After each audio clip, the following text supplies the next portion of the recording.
Il n'avait ni pouvoir ni palais, mais l'épreuve fit grandir sa foi. Voici l'histoire du prophète Youssouf et de sa rencontre avec le roi.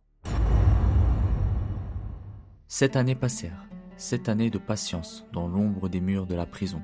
Mais cet endroit, pensé pour briser les hommes, devint une école où les cœurs s'ouvraient, où les âmes s'élevaient. Youssouf n'enseignait pas par de grands discours, il inspirait par sa présence, par la douceur de sa foi, par l'exemple.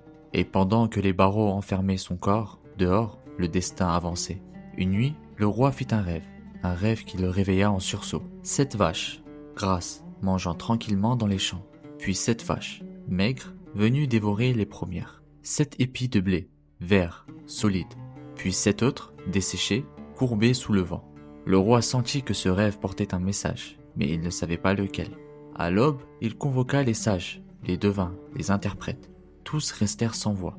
Alors, dans un coin du palais, un homme s'est souvenu, l'un des anciens prisonniers, celui dont Youssouf avait interprété le rêve et dont les paroles s'étaient réalisées. « Ô roi, là-bas, dans la prison, il y a un homme juste, un homme qui sait lire les rêves. » Le roi ordonna. « Va le chercher. » L'homme retourna vers Youssouf et il lui dit « Ô Youssouf, toi le véridique, le roi a vu dans ses rêves 7 vaches grasses, dévorées par 7 vaches maigres, 7 épis verts, puis 7 desséchés.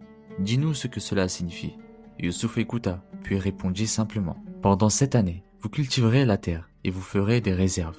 Gardez le plus possible de votre récolte dans les épis. Ne prenez que ce qu'il vous faut pour vivre. Puis viendront 7 années de sécheresse. Vous devez puiser dans ce que vous aurez mis de côté. Et après cela, une année de soulagement.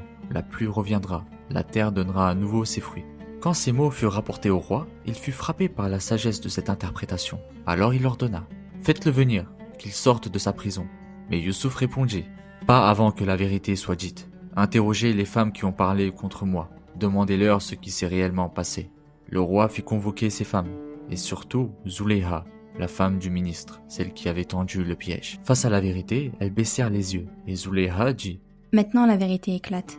C'est moi qui ai voulu le séduire. Et lui, il est resté pur. Il est du nombre des véridiques. » Alors seulement, la porte de la prison s'ouvrit. Le roi fit venir Youssouf, et il le regarda avec respect. Il lui dit « Je veux te confier une place auprès de moi. » Mais Youssouf répondit sans détour « Donne-moi la responsabilité des réserves du pays. Je saurai les gérer avec soin. Je saurai protéger ton peuple de la faim. » Car Youssouf ne cherchait pas le pouvoir. Il voulait simplement préparer la terre à traverser l'épreuve. Et ainsi, le destin continua de se déployer.